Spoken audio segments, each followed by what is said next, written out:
बेकसूरों को जेल में डाला जाएगा और दंगाई प्रवचन देंगे, जवाब तो मांगा जाएगा। जब इकोनॉमी धराशायी हो, कूटनीति में भारत पूरी तरह से घिर गया हो, मगर मुख्य धारा की मीडिया में पूरी तरह से सन्नाटा हो, तो जवाब तो मांगा जाएगा ना। नमस्कार, आप देख रहे हैं जवाब मांगा जाएगा। मैं अभिसार शर्मा और कार्यक्रम शुरू करने से पहले एक बार फिर आप सबसे अपील कि मेरे इस शो को व्हाट्सएप और एसएमएस के जरिए कम से कम अपने 5 दोस्तों के साथ साझा कीजिए, फॉरवर्ड कीजिए, ताकि आप और हम मिलकर गोदी मीडिया के जहरीले प्रोपेगेंडा को धराशायी कर सकें। और आज मैं आपके सामने एक मुद्दा लेकर आया हूं जो बहुत ही जरूरी है, जिसका ताल्लुक और जिसका नाता हम सबकी सुरक्षा से है, देश से लेकर है। और जो सवाल आज मैं पूछने वाला हूं जवाब मांगा जाएगा में, वो ये कि क्या भारत और चीन एक गंभीर टकराव की ओर बढ़ रहे हैं? क्या भारत और चीन सीमित युद्ध की तरफ बढ़ रहे हैं?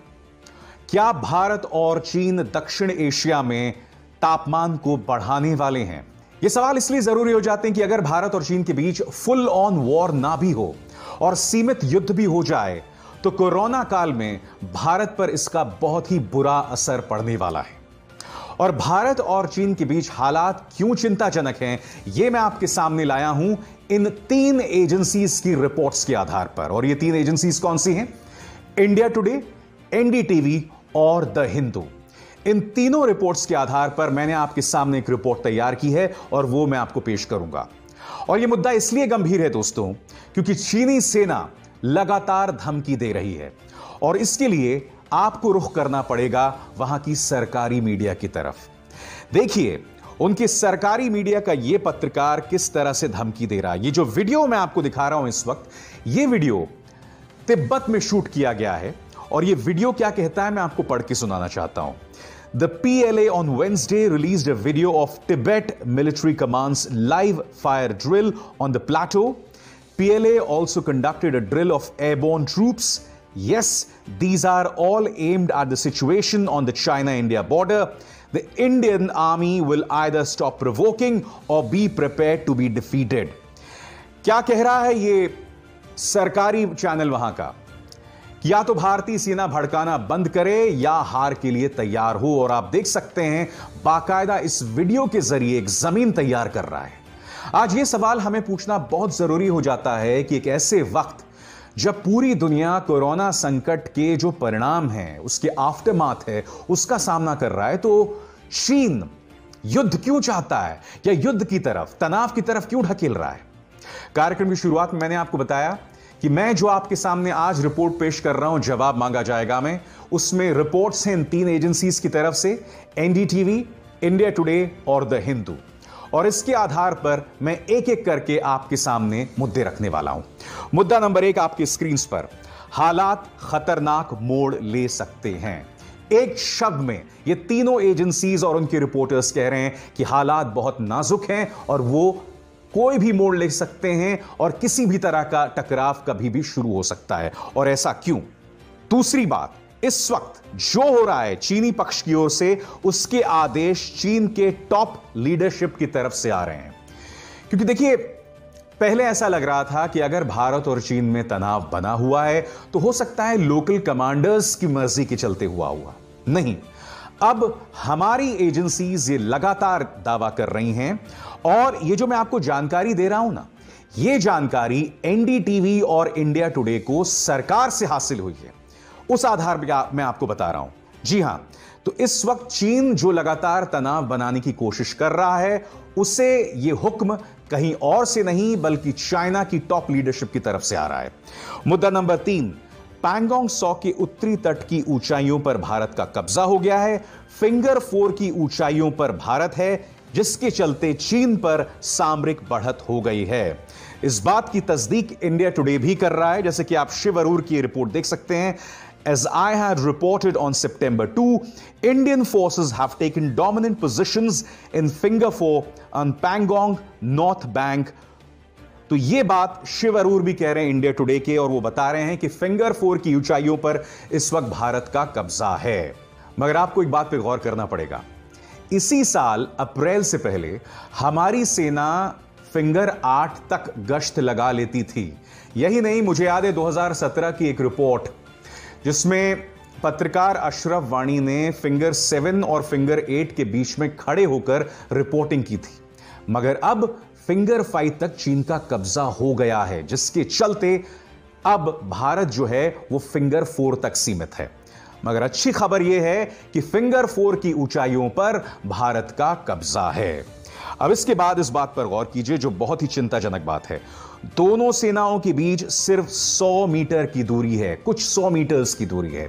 अब आप समझ सकते हैं कि दोनों सेनाओं के बीच में अगर 100 मीटर्स की दूरी है तो हालात कभी भी बिगड़ सकते हैं। कभी भी असमंजस के चलते या किसी कंफ्यूजन के चलते हालात उग्र हो सकते हैं। बात यहां नहीं रुकती है। एनडीटीवी ने अपनी रिपोर्ट में कहा है कि पैंगोंग की दक्षिणी तट पर 5 से 7 हजार चीनी सैनिक हैं। जी हां, पैंगोंग सॉ लेक के दक्षिणी तट पर इस वक्त 5 से 7 हजार चीनी सैनिक बने हुए हैं। और बात यहां नहीं रुकती। पूर्वी लद्दाख वाली जो सीमा है वो करीब 800 किलोमीटर लंबी सीमा है। और जो अगला पॉइंट है हमारा वो ये बतला रहा है कि पूर्वी लद्दाख में 800 किलोमीटर की सीमा पर 50,000 चीनी सैनिक और भारत के भी उतने ही सैनिक तैनात हैं। पूर्वी लद्दाख में एक तरफ 50,000 चीनी सैनिक, दूसरी तरफ भारत के 50,000 सैनिक। आप अंदाजा लगा सकते हैं कि हालात कितने गंभीर हैं। और क्या हमारी राष्ट्रीय मीडिया इस मुद्दे पर तवज्जो दे रही है? बिल्कुल नहीं दे रही है। आगे गौर कीजिएगा इस बात पर। पूर्वी लद्दाख में कोर कमांडर की बैठक भी जल्द होगी। जी हां, मुद्दा और समाधान जो है वो तभी होगा जब दोनों के बीच में संवाद होगा। और जैसे कि आप जानते हैं कि दोनों देशों के विदेश मंत्रियों के बीच भी मुलाकात जल्द होने वाली है, कोर कमांडर्स के बीच भी मुलाकात जल्द होने वाली है। और दुख की बात यह है कि इन तमाम बैठकों का अब तक कोई फायदा नहीं निकला और यह चिंता का विषय है। अगले मुद्दे पर गौर कीजिए। अब मैं आपको 2 तस्वीरें दिखाना चाहता हूं। यह तस्वीरें हमारे सैनिकों ने ली है और इसके मुताबिक अगर आप इसे ध्यान से देखें, ये तमाम लोग दरअसल चीनी सैनिक हैं और इन सबके हाथ में भाले और मशेटी हैं। मशेटी क्या होता है? मशेटी दरअसल एक धारदार हथियार होता है, चाकू जैसा एक लंबा सा हथियार होता है। और भाले, इसके साथ चीनी सैनिक खड़े हुए हैं। जब चीनी विदेश मंत्रालय से इस पर सवाल किया गया था तो उन्होंने कहा था देखिए इसका काम सिर्फ यह है कि हम ये जो भाले या धारदार हथियार हैं वो वहां पर निर्माण के लिए लाए हैं। और आप इस बात को बखूबी जानते हैं कि ऐसे धारदार हथियार या भालों से निर्माण काम नहीं होता। इसका सिर्फ एक मकसद है, सीधा मुकाबला, हिंसा और हमला करना। इसलिए तस्वीर अपने आप में बहुत चिंताजनक है। भारतीय सेना ने एनडीटीवी, इंडिया टुडे और हिंदू को यह भी बतलाया है कि भारत इसका मुंह तोड़ जवाब देने की स्थिति में है। बेशक ये सैनिक अपने साथ भालों और मशेटीज के साथ खड़े हुए हैं। इस वक्त भारतीय सेना इसका जवाब दे सकती है और देश की जनता को किसी भी सूरत में चिंता करने की बात नहीं है। मगर खास बात यह है कि भारतीय पक्ष यह नहीं समझ पा रहा है कि एक तरफ कोरोना संकट, दूसरी तरफ साउथ चाइना सी में भी चीन तनाव का सामना कर रहा है। ताइवान के साथ भी उसका संकट है। भारत के साथ पूर्वी लद्दाख में भी उसका संकट है। चीन इतने सारे मोर्चे खोल के आखिर करना क्या चाहता है? चीन आखिर ऐसा क्यों कर रहा है? इस तरह का भस्मासुरी रवैया आखिर क्यों? मगर देखिए, हमें याद रखना होगा कि चीन का बेशक भस्मासुरी रवैया हो, मगर उस चक्कर में हमारा नुकसान नहीं होना चाहिए। क्योंकि आप जानते हैं कि भारत की जीडीपी जो है वो -24% है। रोजगार को लेकर हालात बद से बदतर हो गए हैं। उल्टा न्यूज़ चैनल्स आपका और हमारा ध्यान कंगना मंगना जैसे मुद्दों पर जो है वो केंद्रित रखना चाहते हैं। ऐसे में अगर चीन के साथ किसी भी तरह का टकराव होता है, सीमित युद्ध होता है, तो भारत की अर्थव्यवस्था पर इसका बहुत ही घातक असर पड़ेगा। भारतीय सेना की तरफ से यह भी खबर आ रही है कि तनाव बढ़ता है तो हवा और जमीन पर सैनिकों का जमावड़ा बढ़ सकता है। एनडीटीवी के मुताबिक चीन के 150 जंगी हवाई विमान LAC पर तैयार हैं। यानी कि चीन 150 फाइटर जेट्स के साथ LAC के उस तरफ खड़ा हुआ है। और भारत सरकार का यह भी कहना है कि भारत अपनी तरफ से पूरी तरह से तैयार है। देखिए, भारत की निगाह से चिंताजनक बात क्या है वो आपको हिंदू की इस खबर से और इस खबर के अंश से पता चल जाती है। चाइना डोमिनेटिंग एरिया और चीन का दबदबा किस इलाके में बना हुआ है यह भी द हिंदू बता रहा है। China is dominating the ridges in the finger area of the Pangong Tsaw for the past 4 months. Since last evening, it has rushed additional forces. We have no option but to match the response, said the official. जी हां, भारतीय सेना के एक अधिकारी ने इस बात को माना है कि चीन का दबदबा बना हुआ है। उन इलाकों में जहां हमारे सैनिक आसानी से आ जा सकते थे, अब नहीं जा सकते हैं।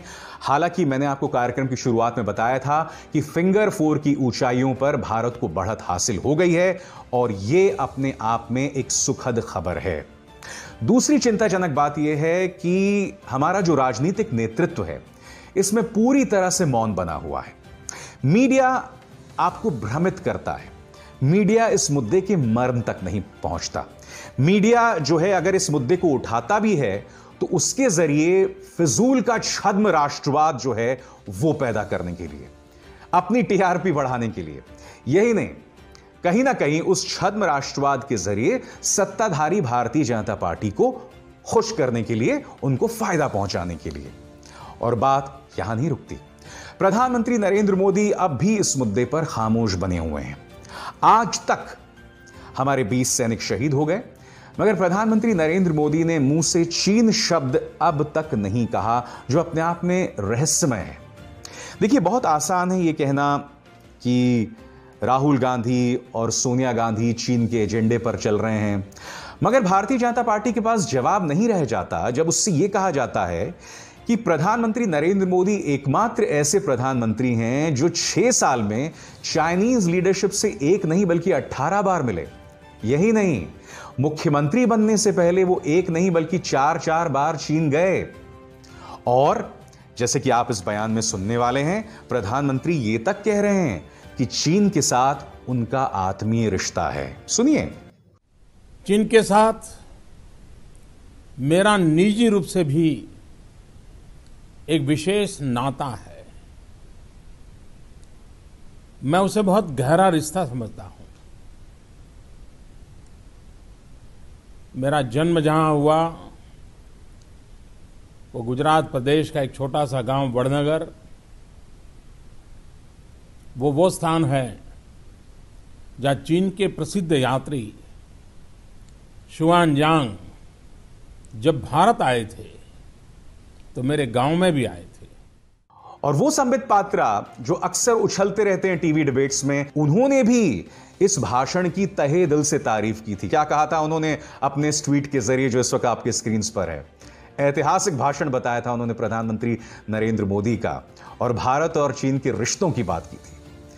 लिहाजा यह चीज बतलाने का एक ही मकसद था मेरा कि इस मुद्दे पर हमें सियासत नहीं करनी चाहिए। इस मुद्दे पर हमें तथ्यों पर ध्यान रखना चाहिए और इस मुद्दे पर हमारी यह कोशिश होनी चाहिए कि मामला और ना भड़के। हम भारतीय सेना के साथ हैं, हम भारतीय सेना के विवेक के साथ हैं। हम जानते हैं कि वो जो भी करेंगे सही करेंगे। हम सरकार के साथ हैं, मगर सरकार जिसका एक्सटेंशन भारतीय जनता पार्टी है, जो एक पॉलिटिकल पार्टी है, इस पर सियासत करने से बाज आए। तो जवाब मांगा जाएगा। मैं बस इतना ही। अभिसार शर्मा को दीजिए इजाजत। नमस्कार।